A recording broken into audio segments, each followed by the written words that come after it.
So we're now in the interior of the Audi, and because Jack doesn't know where he's going, he's ended up going down through a no-through road and having to get back. At least the beepers work. Optional extra, guys.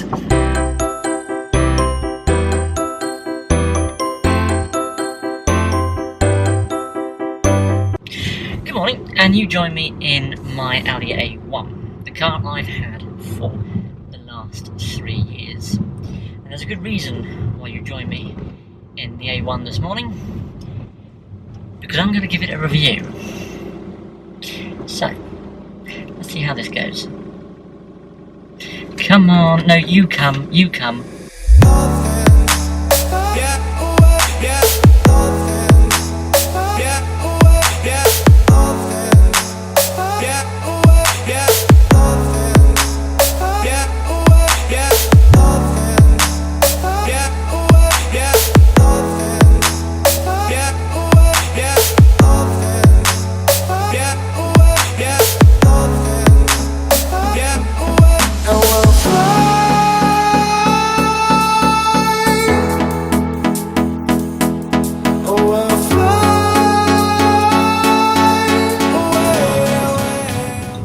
So,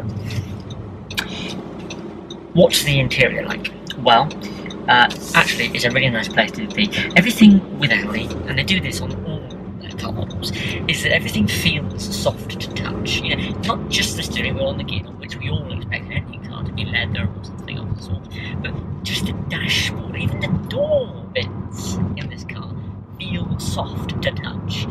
And really, that's a quality that no other car maker does.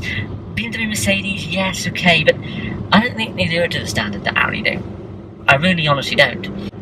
This is the S-Line model, and you get a few more sort of extra bits. You get a nice black cloth headlining to make it feel a bit more sporty. You get S-Line sort of dotted about the cabin, and embossed on the headrests as well.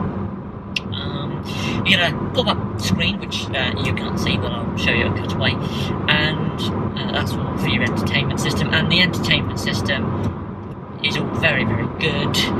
This one's not got satellite optional extra, but it's got everything else: Bluetooth, DAB, digital radio, and it's all very, very good. It's a pleasant place to be, I'll say that.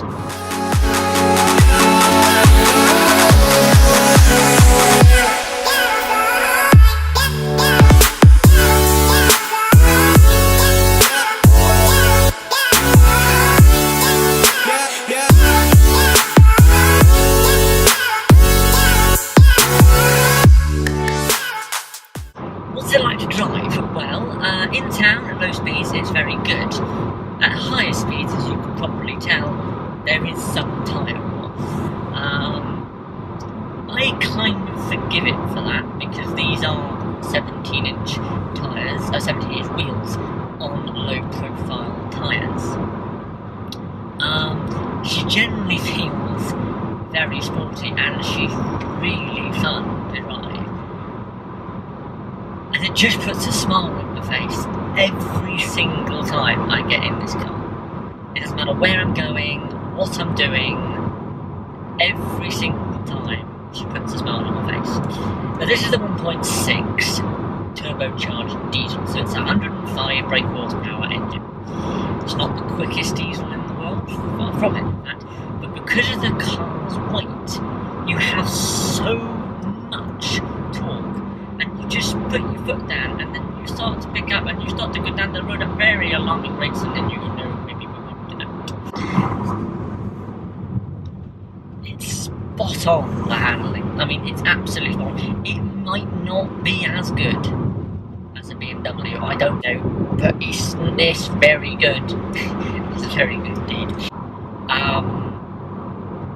The only thing that annoys me is the suspension. Now, I wish I could say that actually the opposite of every other car reviewer and says, well, The Audi S-Line suspension with the big alloy wheels is uncomfortable. I wish I could say the opposite of that, but unfortunately I can't. It is true that the suspension is just too firm for what it needs to be. Audi didn't need to make the suspension ride this firmly. It just didn't.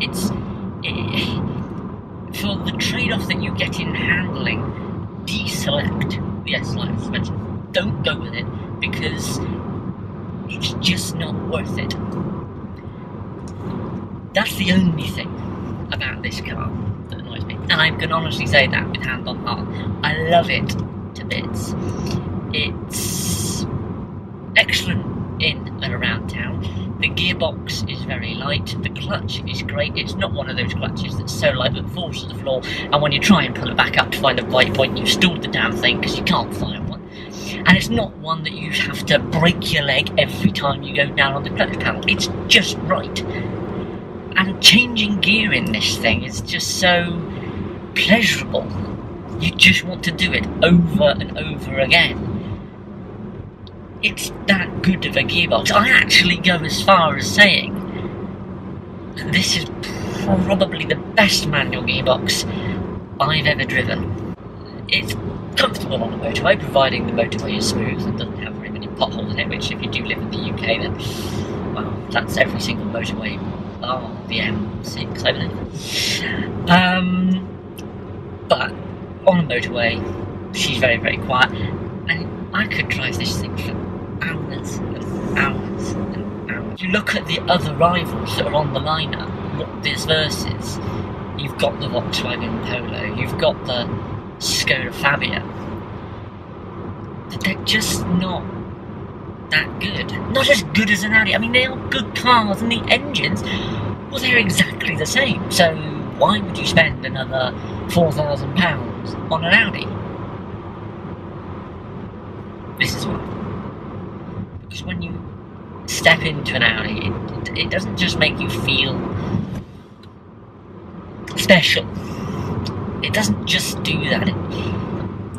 Everything about it works.